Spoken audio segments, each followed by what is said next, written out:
tutafika salama tunakokwenda. Aliyetuleta leo ni mwaminifu, tuendako atatufikisha.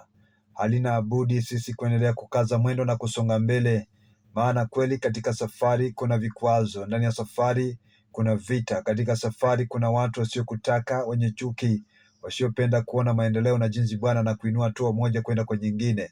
Watakuvunja moyo katika safari ili usiendelee, watafanya ukate tamaa ya kukosa kuwa na matumaini ya kesho, wakufanya kwamba uone ni kama vitu vimekwama. Lakini kwa ajili ya neno lake Mungu na kwa ajili ya kutiana moyo katika safari, usikate tamaa, usife moyo, usirejee nyuma. Mtumainie Mungu anayeishi milele, atakusaidia katika hatua zako zote. Mtumainie Mungu anayeishi milele, akupanue mipaka yako katika jina la Yesu Kristo. Hayo mashimo waliochimba, hao ndio watabaki ndani, wewe utabaki unaendelea na safari. Hizo mitego walioweka wao ndio tanaswa, wewe utabaki umenasuka katika mitego na safari itakuwa inaendelea. Kila wakati Bwana akusaidie na kutende mema kwa hatua zako zote za kila siku. Karibu ndani ya Nukuu ya Matumaini. Majira haya mazuri kabisa, karibu ndani ya makala mazuri Nukuu ya Matumaini, nami Matthew Ndeva nasema hivi katika nukuu, Nukuu ya Matumaini. Tafuteni kwa bidii kuwa na amani na watu wote. Nukuu, tafuteni kwa bidii kuwa na amani na watu wote, na huo utakatifu ambaye hapana mtu atakayemwona Bwana pasipokuwa nao. Katika nukuu asubuhi hii, tafuteni kwa bidii kuwa na amani na watu wote, na huo utakatifu ambao hapana mtu awaye yoyote atakayeuona pasipokuwa nao. Ni nani ambaye anaweza kupa neema kama hii?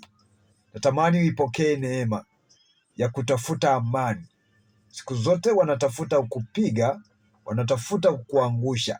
Siku zote wameweza kutega mitego mizito usikuende popote. Wametafuta jinsi utakwama, lakini ndiko yanasema vyema katika nukuu, tafuteni kwa amani sana na watu wote. Amani ya moyo, amani ya utulivu. Bwana awape amani ya ndoa, amani kazini, amani katika biashara yako. Tafuteni amani na watu wote. Hapo ofisini, natangaza amani ya Mungu juu yako. Wewe mhuduma, umepitia hali ngumu nzito ya kukata tamaa, ya kukosa kuona umaana wa kusonga mbele, kiwango cha kuona ni afadhali nife tu, afadhali niondoke katika dunia. Usiondoke, huo ni mwanzo wa baraka zako. Unapoona unafika ni kama umefika mwisho, hapo ndipo Bwana anapoanzisha mwanzo wa mambo makubwa tena ya baraka kabisa.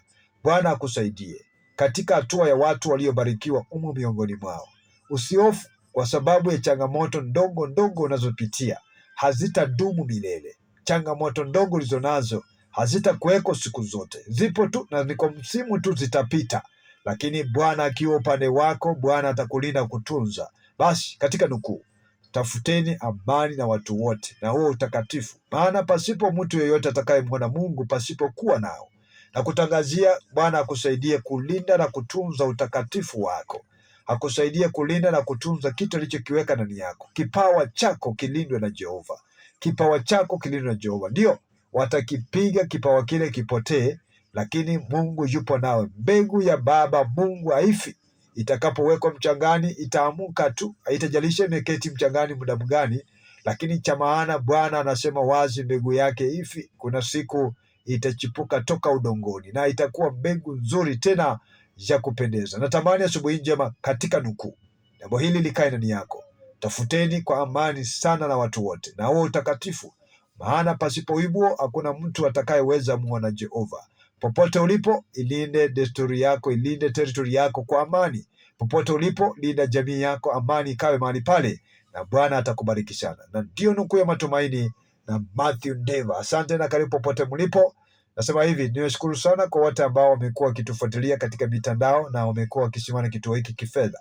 Wamekuwa watu wa baraka sana na wamesimama nasi, na Mungu wa amani atawabariki sana na kuwatenda mema. Zaidi ya yote nasema hivi, ni jambo la kupendeza pia unapoendelea kusimama kituo hiki, usichoke, na Bwana wa majeshi atakubariki na kutenda mema kabisa. Mpenzi msikilizaji wetu, tunaomba mchango wako katika hatua ya kununua transmitter, mtambo wa nguvu utakayeweza tupeperusha matangazo yetu na kuyatupa kwa umbali na kwa njia ya FM. Basi Bwana anapopanua wigo letu kuwafikia mamilioni ya watu, nasi tunakuomba nawe simama na kituo hiki, na Mungu wa amani hatakutenda mema. Tuna maono na tuna ndoto, na tunaamini yote itatimia, kwa imani itawezekana. Asante na karibu. Paybill namba yetu ni 625 account number ni 01245085217800. Na wapenzi wa till number tujawasahau, karibuni sana 4561468 na inatosha, na Bwana anatenda makubwa kabisa. Asante popote mlipo, barikiweni na muinuliwe kabisa, na Mungu awatende mema na siku yenu iwe baraka tunapoteka anga ya juma hili, juma la baraka tena la kuinuliwa zaidi, ndani ya Radio Fortune Africa, ukweli na burudani, ndani ya nukuu ya matumaini. Asante.